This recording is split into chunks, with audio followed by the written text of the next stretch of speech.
Apyayantu mamangani Vakpranashchakshushrotramatho balamindriyani cha sarvani Sarvam Brahma Upanishadam Maham Brahma Nirakuryam Mama Brahma Nirakarot Anirakaranam Astvanirakaranam Me Astu Tadatmani Nirateya Upanishatsu Dharmaste Mai Santu Te Mai Santu Om Shanti Shanti Shanti. Why is it knowledge? Because you can prove everything that Vedanta is saying right here and now through your analysis. So therefore, if you apply your mind in the right way, using the means of knowledge, then you will come to the exact same understanding that Vedanta is conveying. So therefore, when the Upanishads are conveying a certain reality, and by going through that understanding, you come to recognize that, even though you've been missing it out, recognizing it, it becomes therefore knowledge. Okay? And the word knowledge has several meanings. So if you take the word knowledge, okay, knowledge. If you look in the dictionary, it means one, information. Okay, so information about something. So you go study knowledge about science or whatever. So info. The second term for knowledge is consciousness. Okay. The third term for knowledge is that which your mind understands. Okay, that's the mind. Is keeping with what is being shown by the Upanishads. So that's three definitions of knowledge. One, information. Two, literally means consciousness, which is why you hear a lot about jnanam.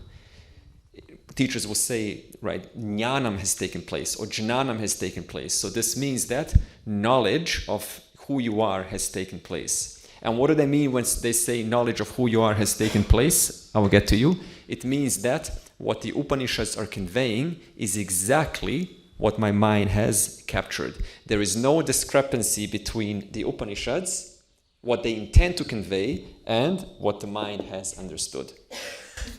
Yeah, that's what I was asking myself always. If I read this, it's pure knowledge, they call it, no? Yeah. Then they call it pure jnati, they have all these terms. Yeah. But it's really like synonym. Jnanam, Anantam, Brahma, all these terms. So basically knowledge. So pure knowledge, which definition number 2. Apparently as the Definition number 2, pure knowledge. Yeah. Even in Tattva Bodh, for those who have done, remember jnanam? In other words, what is the nature of reality? Knowledge. In this case, you have to go to definition number 2, consciousness. Okay? If you say it's definition number 1, then it just becomes merely facts, data, academic studies. It sounds contrary, because consciousness is actually attributeless. So it's a strange term to call it knowledge, right? Because knowledge still stands for something, or for. But that's the way it's being reflected in Yeah. Knowledge is a No, don't use the reflected. No, don't use the reflected. Okay? Because reflected is, if you've seen the Tattva Bodh, reflected consciousness has a certain context, and I don't use this teaching because it's very confusing. It creates two realities now. There's one original consciousness and there's reflected consciousness. Do not attach adjectives onto consciousness. Chit avasa is the term. It's cheat, but it is reflected in our mind. Yeah, so the word reflected consciousness specifically wants to say as though confined consciousness. So this means as you're walking around, this all-pervading self seems like it's isolated to one single unit.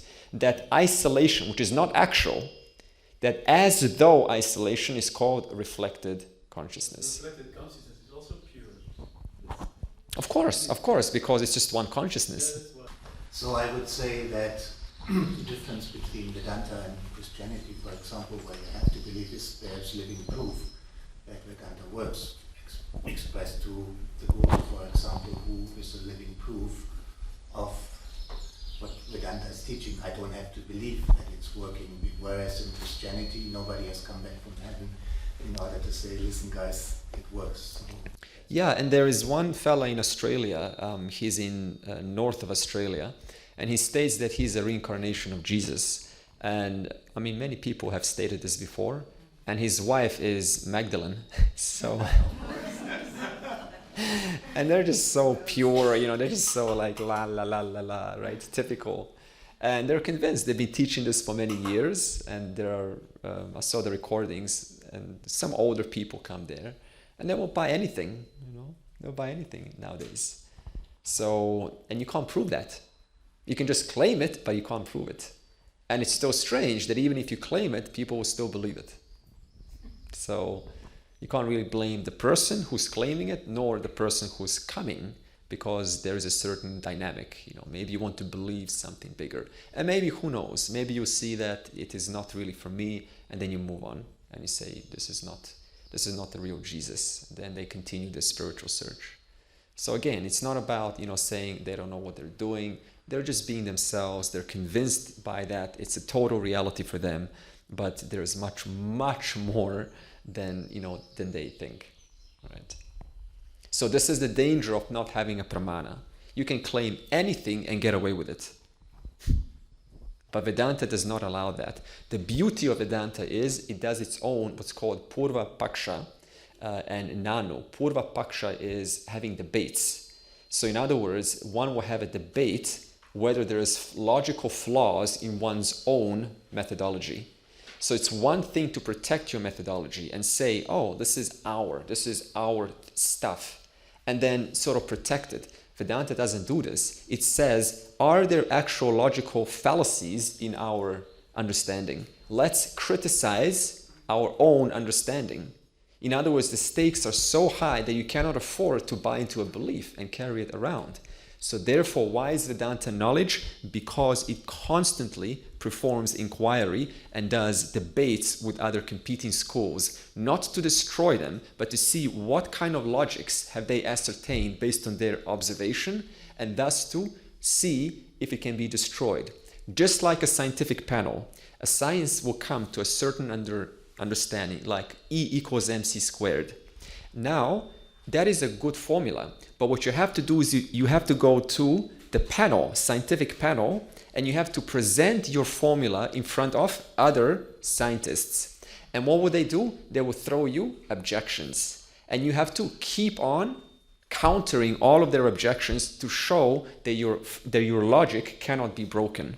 And if none of them can break down your logic, then your E equals mc squared stays pure. It stays as it is. And that is exactly how science and Vedanta has operated since beginningless time.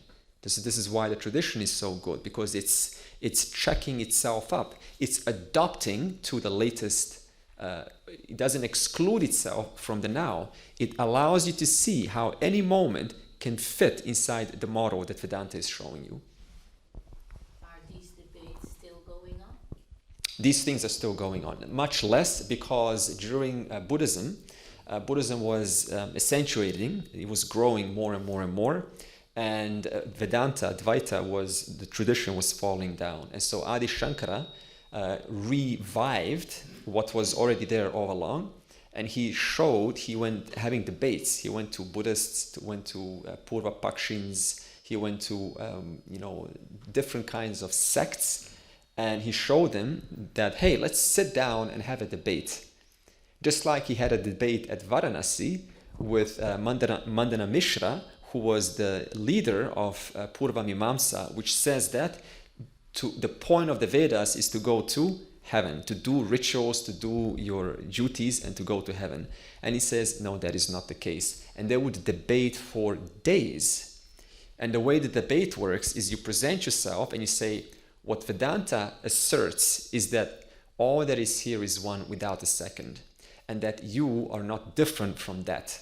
And then the Purva Mimamsa will say, no, the point of the Vedas is to know that you are one individual amongst many, and your job is to perform the rituals, and one day after death, your jiva was sent to heaven. Yeah, so this is the beauty of why Vedanta is knowledge. That means knowledge, something that you can factually demonstrate, factually prove. In fact, in a short while in Amsterdam, on September 7th, there will be a very interesting debate between Swami Sarvapriyananda and the famous quantum physicist Bernardo Faust. Yes. They will have a meeting Yes. in Amsterdam, September 7th. Okay, that's fun to watch. So he's one of those few in this tradition, Sarvapriyananda, who is actively going out there and debating. Most of the Advaitins don't do that because we're just teaching, but he's one of those who is actively debating. So, and he's got many YouTube videos against those who claim that consciousness is the product of the brain. There was one debate against, I don't remember the name, and they're good to watch because it lets you see what objectivity really means. Objectivity means I don't put you down, I just listen. I want to investigate what do you have to say, what claims are you making, and then you have to have this objective discussion, and you both learn. Yeah. And every Vedanta teacher has his own guru, just in case he has any questions, he can clarify them. And if the guru is dead, he can go to the Jagat guru to clear all doubts that come up. In other words, within the Guru Shishya Parampara, you have someone to ask. And that one to whom you're asking, hopefully they have someone else to ask. So this is how it works. If they're by themselves, they could be, because their guru could be, have died, but they're still getting that whole import, that education, constantly delivered by listening to audios and teaching like that. Group 6, great, 6. Okay, let's go. So these two powers that we mentioned were of Maya, Vikshepa Shakti and Avarana Shakti. Okay, so we have Maya,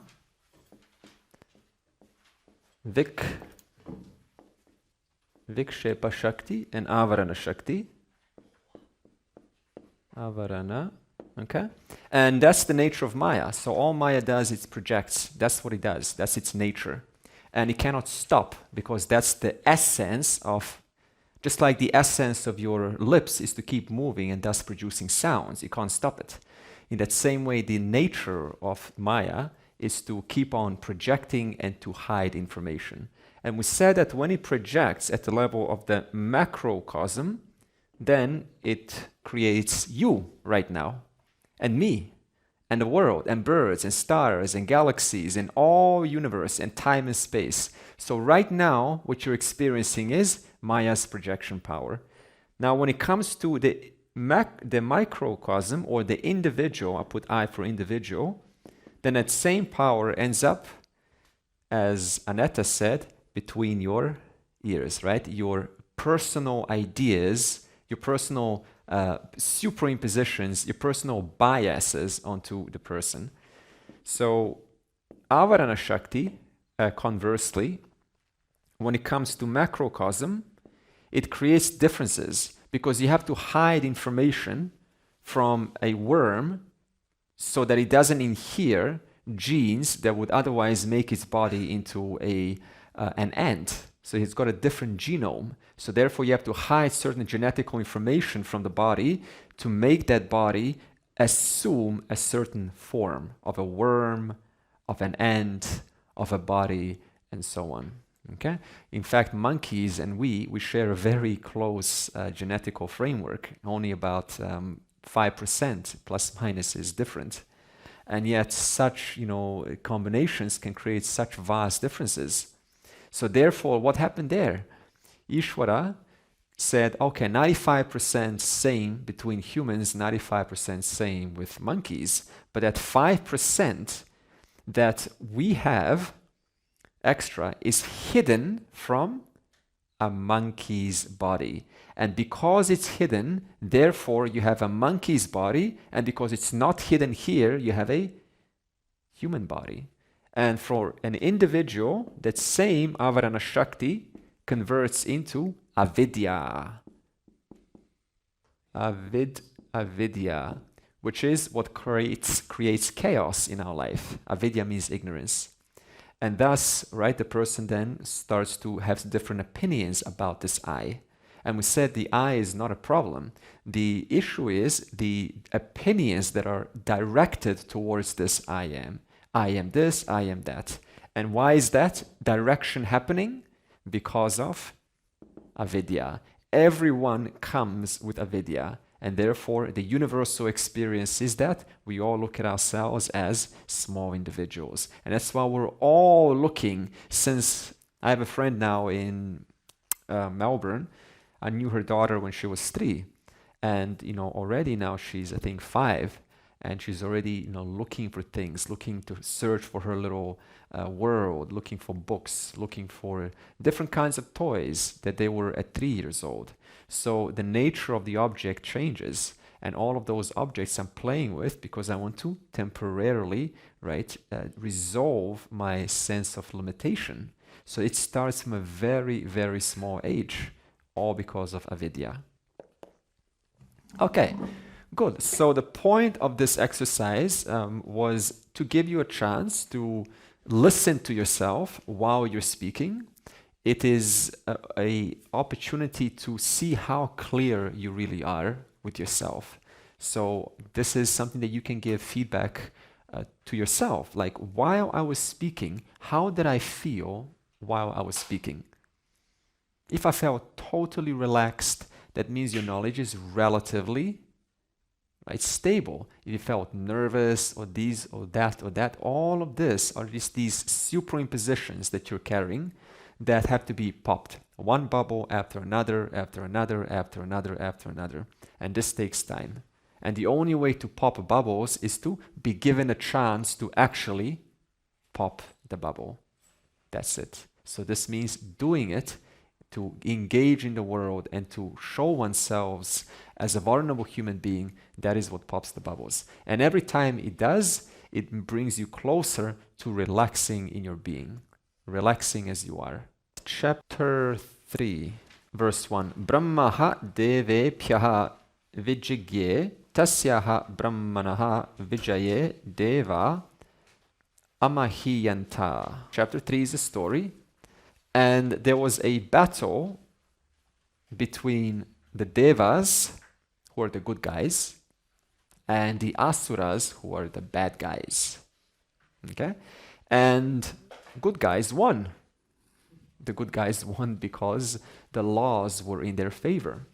What does this mean? Well, it means that if you do the right thing, then long term, the laws will be in your favor. You want to kind of eat yourself from inside out, from all of the guilt of being so unfair and, having been so angry and so resentful, and all of that is, going to eat up the person. So when the person is, right, aligned with the laws, then they're able to move freely in this world. And this gives them clarity. As long as there's Duryodhan worrying about what's going to happen to me, am I going to win? I'm on the wrong side. All of these narratives just keep adding, and it takes away from the clarity of the warrior. And thus they cannot think. And we're all warriors and warrioresses in this world. Therefore, the favor is yours by your conscious alignment with the laws. As we said, what kind of laws? Law of dharma. Knowing that as long as I do what is right and it counts the well-being of myself and the other person, that we call you're relatively in touch with dharma. The moment it becomes about me, but I don't think about how is it potentially influencing other factors outside of me, then there's a danger of it becoming adharma. And you say, so what? What's in it for me if I violate adharma? Well, there is second law of compensation. We call this law of karma. So the way that it's made is because everyone's given this dharma system. The moment I misalign myself with it, the law of karma shows me feedback how well I was keeping with the laws. This is how it is. And in this sense, it is an entirely fair system because no one is denied feedback. So this means everyone has a potential to see, after having done this, what kind of an effect, what kind of a person has it induced, has it brought out in me? And the person that is brought out in me, am I proud of that person? Or am I shameful of that person? Am I embarrassed of that person? If I am proud of that person, then what kind of a pride is it? Is it a healthy pride? So therefore, the indicator is your guidance system, how to take your life so that you keep on growing and growing and growing and growing. Okay? Now the thing is, the good guys won. And the glory of their winning was Ishvara's glory, because all that is here is intelligence, making it possible to move your arms, to shoot an arrow, to plan, to think how to beat the bad guys. This is all Ishvara's glory. And what happens is the devas, the good guys, took it as their glory. And now we have a little issue here. So what happens is everyone comes with a talent, with some talent, artistic talent, thinking talent, singing talent, managing finances talent, starting businesses talent. Everyone has some talent. And what can happen is the more that talent grows and grows and grows, the more there is danger of becoming excessively proud of one's talent. So now it becomes about me. I am big. I am special. I am, this person. And the more that happens, the more likely Ishvara will pop your bubble one day, because it cannot be sustained. For example, we can have an employer who hires employees and they think they have control. You look, I've got all of these people underneath me and I am, in position of being a manager or the CEO. And so the higher you go in the hierarchy, the more likely you're going to start to mistake as this is my success alone. Until one day, one of your employees, most important employees, changes company and it affects your turnover.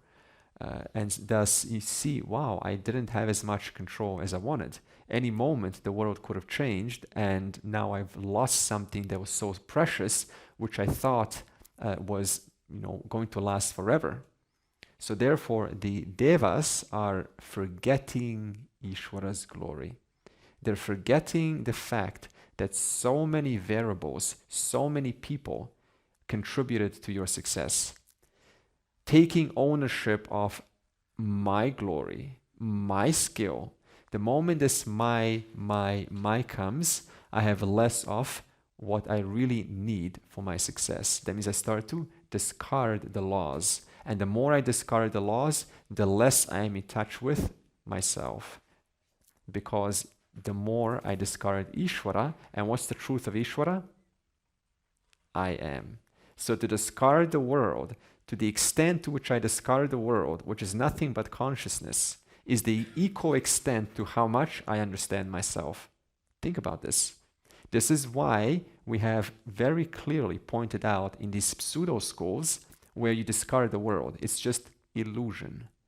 And awareness alone is, and yet the world is the very thing that you are. So to the extent to how much I discard the world is the extent to how much I truly understand myself. If I discard the world a lot, then I may think from this standpoint that I'm clear, but in actuality, I have not understood. I have not understood because I'm discarding myself. And yet you're not excluded. You, not just here, by the way, you are not excluded from you. Therefore, the devas have become a little bit, excessively proud, arrogant, and they thought that the victory was theirs alone. And thus what happened was their bubble eventually burst. And what happened then? Okay. In verse 3.2, I'm not going to read it because it's just a very, very short verse. So I'm just going to speak. So now in verse 3.2, Ishvara appears in front of these devas. And it appears in a form of a yaksha. A yaksha is just a wise celestial being. So just like a wise person, but just in a higher world. And when we say Ishvara here, what is the definition of Ishvara? If I ask you, how do you define Ishvara? Well, in Vedanta, you can describe it as the material cause and the intelligent cause. But you can also say Ishvara is Sarvajna, Sarva Shakti. In other words, all knowledge, all power. Okay? Now, this material cause and intelligent cause, that has a different Upanishad. It's a different teaching. So in this Upanishad, I will say Ishvara is Sarvajna, which means Sarva, all knowledge, all power. And Ishvara includes human beings, includes devas, includes asuras, and all of them appear within Ishvara. They're all manifestations of Ishvara, while simultaneously Ishvara remains free of whatever the human goes through, whatever the deva goes through, whatever the asura goes through. Remember, asura is just a bad guy, a misguided being, a misguided person. When it uses the two words deva and asura, so again, see, they're all sentient beings. A human being is a sentient being, someone that you're wearing right now. You're wearing humanness on you. And then when it comes to the word deva, which is very confusing for some of us, because we hear these goddesses and gods, and who are they? Well, to reconcile the confusion, deva always has two definitions. The first definition of deva, or what is it in Greek and Roman mythology? They call it deities, right? And in Christianity and Islam, they call it angels. Okay, so here we call them deva. And the first definition of deva is they are just like human beings, but in a more ascended state. They're in a different loka. Loka means world. Loka. Okay, so according to the Vedas, we have 14 lokas, and we are in Bhuloka. We are Earth. So this means Earth. What kind of sentient beings do we call on Earth? Well, in our sense, we call them human beings.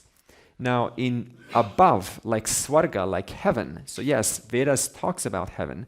What is heaven? It is much lighter. So for example, right now, you cannot walk through a wall.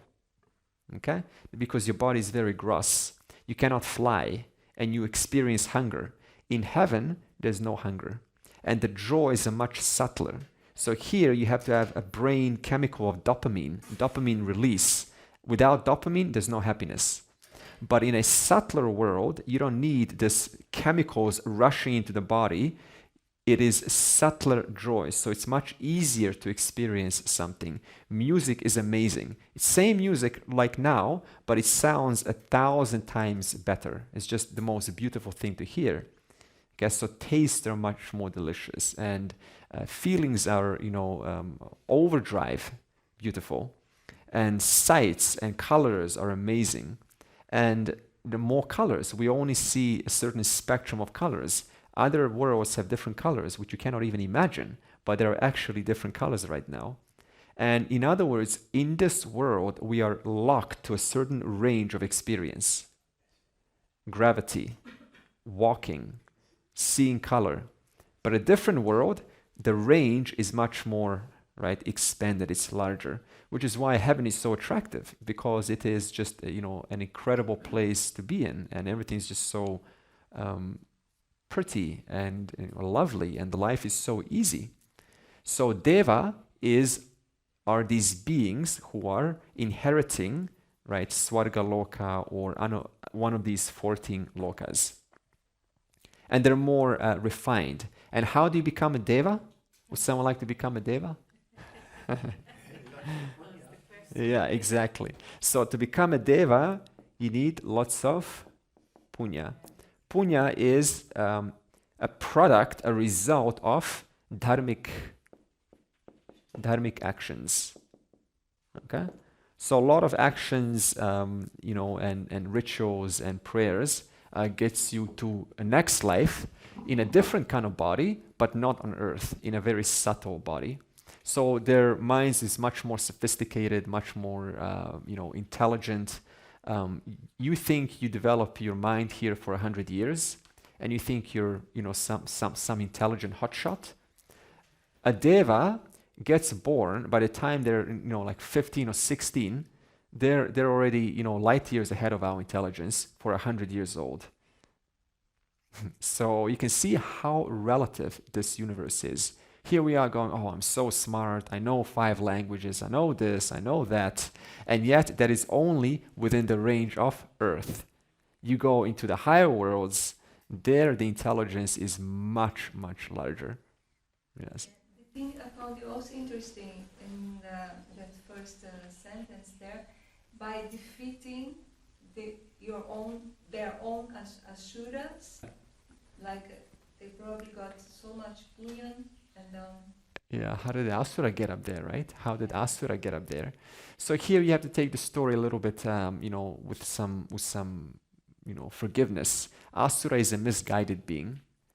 So maybe something happened and they're like, oh, everything's so pleasant here. We are the best, we're enjoying this. And so slowly, they become arrogant, these Asuras. And so the Devas wants to put them down. Wants to hold them so they don't, cause destruction. So does this, do you want to say that moksha is not the end, that there is another life as Deva? No, I'm not saying that. So even Asuras, as you will see now, are equally ignorant of their nature. Even if they're 100,000 times more intelligent, they are equally ignorant of their nature. So what the story wants to show you is that no matter how high you ascend, you still need the same knowledge that we're teaching now. Exactly the same methodology, exactly the same teaching, exactly the same reconciliation of Ishvara, awareness, and the world. Exactly the same. So also for Devas there is moksha.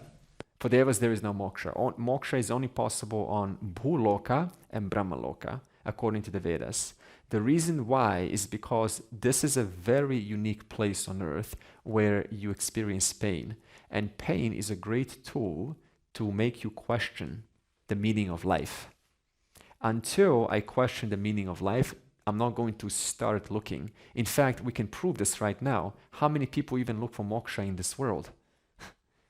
A lot. In fact, everyone does. But what kind of moksha? Ice cream, right?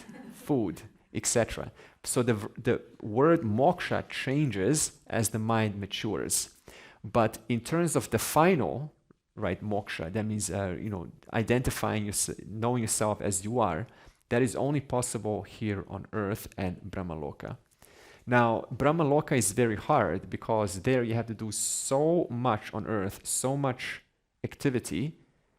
I mean, from day one, right? So strict with rituals and all of the Vedic expectations of living.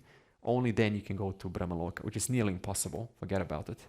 So basically, earth alone can give you the final moksha. Is the word Deva also used for in early Vedic culture? They also adored the elements, simple, natural. And the reason why it's Anji here, why it's Vayu here. Yeah, that will come. So I'm still on definition number 1. Definition number 2 will be exactly what you're saying. I still wanted to ask, and it's probably asked many times before, but like we have such a special birth as a human being, what you said was to get moksha, and only in the Brahmaloka.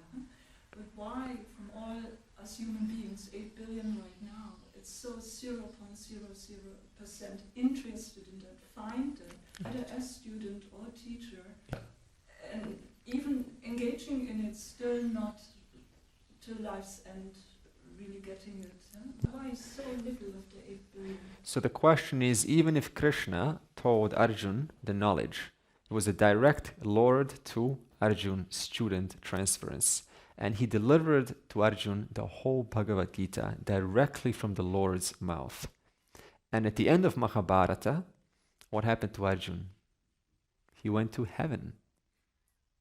In other words, even if he heard the knowledge from the Lord, he still didn't think about it long enough, and he ascended to heaven rather than dropping the body once and for all. So even if you receive the knowledge directly from Lord Krishna or a Lord incarnate, it doesn't guarantee that you will really capture. So this means you have a very special, not a special, but a subtle mind, an inquirer's mind. Now remember, Arjun, he was a warrior. He had Draupadi, and he had Subhadra, which was Krishna's sister. That was his wife. And he had 2 wives to please him. He had 4 brothers to please him. He was a warrior. He was handsome. He was getting a lot of attention. He had Hastinapur to himself. And thus, there was a lot of opportunities to take him away from the inquiry. A lot of opportunities. So like that, even if one is given this knowledge and they are within this tradition, there are always forms to be obsessed over. There are always forms to capture me and grab me and take me for a ride. And they become the dominant focus of my life.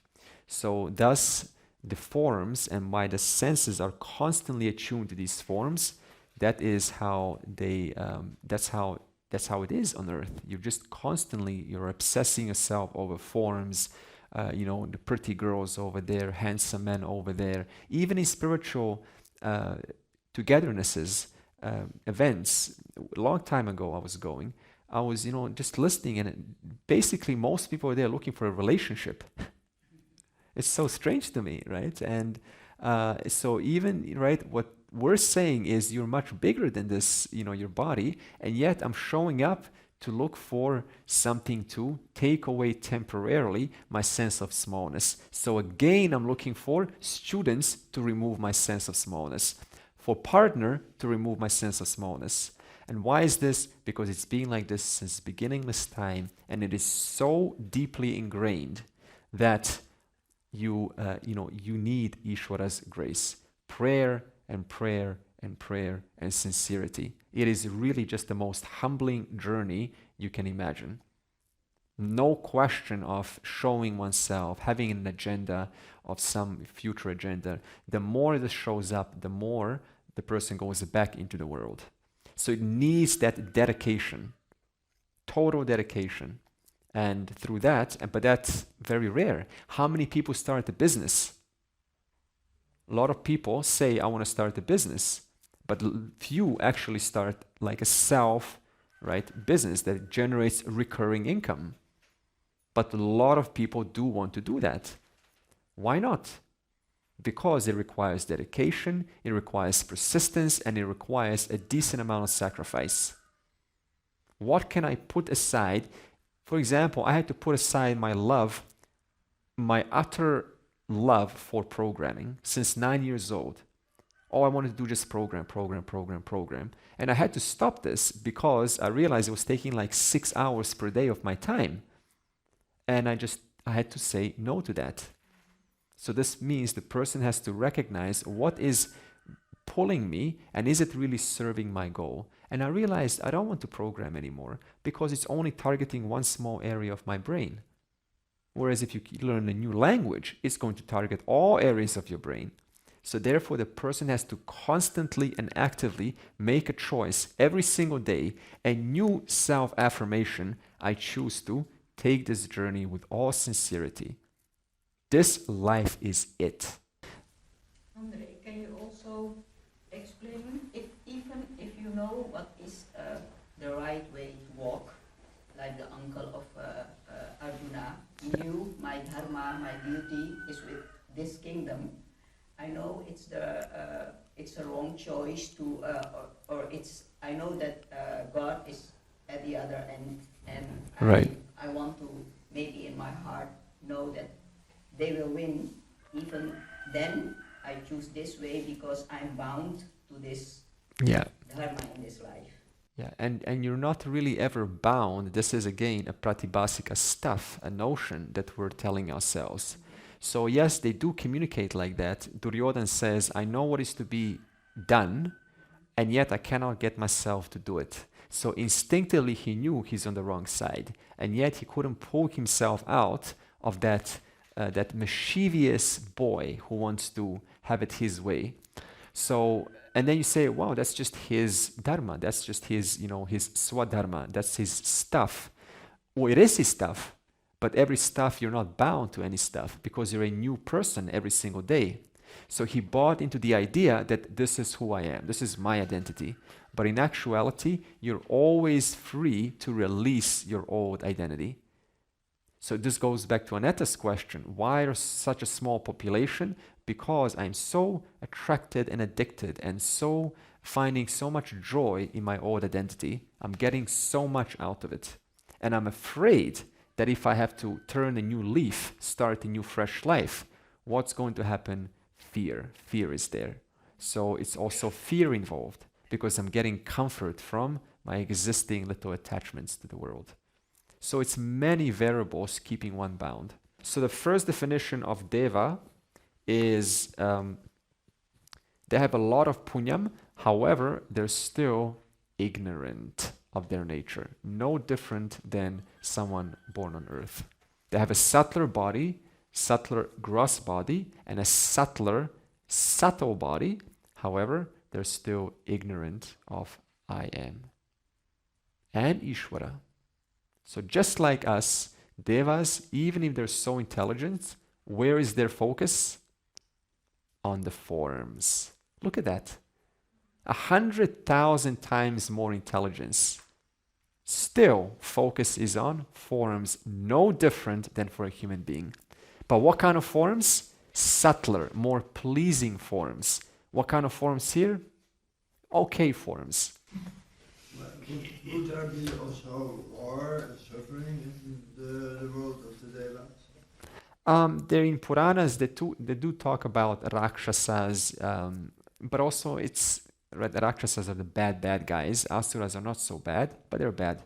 And then and Devas are the good guys. So anywhere you go, anywhere in this world, is going to be duality. So it's always going to be informed and misinformed.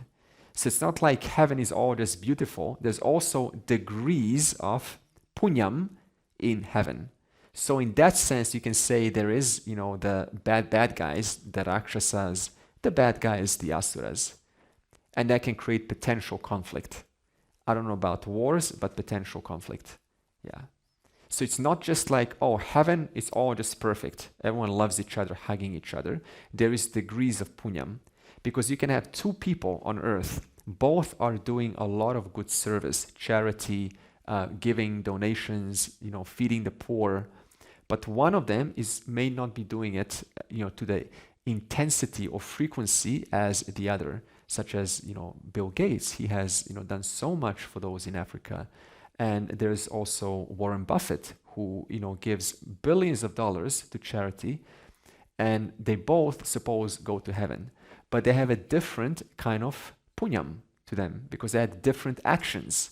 So therefore, they're also going to get different bodies, different kind of privileges in heaven, but not here because they have so much punyam that it warrants a better kind of a world, a better world, where you don't have to go, oh, it's dark today, oh, it's cloudy, rainy today, it's always sunny. From my understanding, wouldn't it mean when the devas are fighting the Rakshasas that two different lokas are somehow meeting?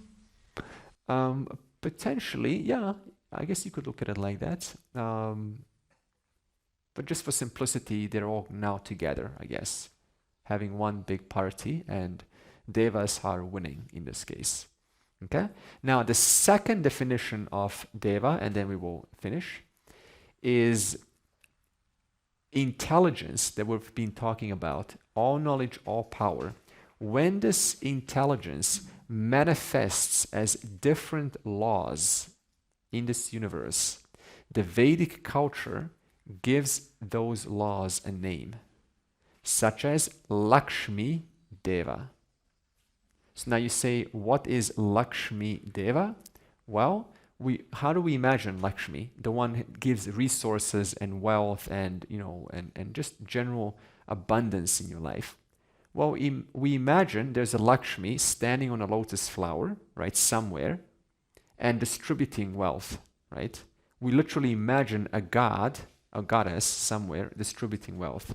This is not what Lakshmi is. Lakshmi is nothing but Ishvara from the standpoint of that one who blesses you wealth because of your punyam, because of your merits. And then we have Saraswati. Saraswati again, we think is some, lady with Sita, right? And Sita and a book, right? Standing somewhere and, throwing a little bit of knowledge here and there. Saraswati is knowledge. That means Ishvara as that one who blesses you knowledge. When you say, wow, I know, it's just making all sense. It's making sense. That, then we call it Saraswati Deva. Yeah, Devata. Saraswati Devata. Because Deva is masculine, Devata is... Oh, Devi. Okay, so Devi is feminine, Deva is masculine. Okay? Therefore, when we think of Ganesha, right, or Vishnu, or Lakshmi, or Saraswati, they're nothing but knowledge power looked at from different aspects. When that knowledge power, you look at it from the aspect of digestion, then you call it digestion Deva. Okay? So be afraid not of these names. They're just Vedic cultural names. We have psychology Deva. And therefore, what do I worship? I worship psychology Deva. For whose benefit? Your own benefit. And therefore, you go in, you do what is to be done to have a good psychology. So, two definitions of Deva. One is ascended beings, and second is intelligence looked at from different aspects. And then we have asuras. Asuras, I said, is just misguided beings. So wherever we go, we can feel the presence of misguidance in some decisions that are made. So asuras just misguided. Okay, and then the next verse. Now the devas are very intrigued by this yaksha, this celestial being. Such a beautiful being they've never seen before. And they want to come over and ask, who is this yaksha? And we will see what the yaksha is going to do. How he's going to poke them a little bit and bring them back down to earth because they're too arrogant, too proud, right, of their success. Purnamadav, Purnamidam, Purnat, Purnamudachyate, Purnasya, Purnamadaya, Purnam eva avashishyate. Om Shanti, Shanti, Shanti.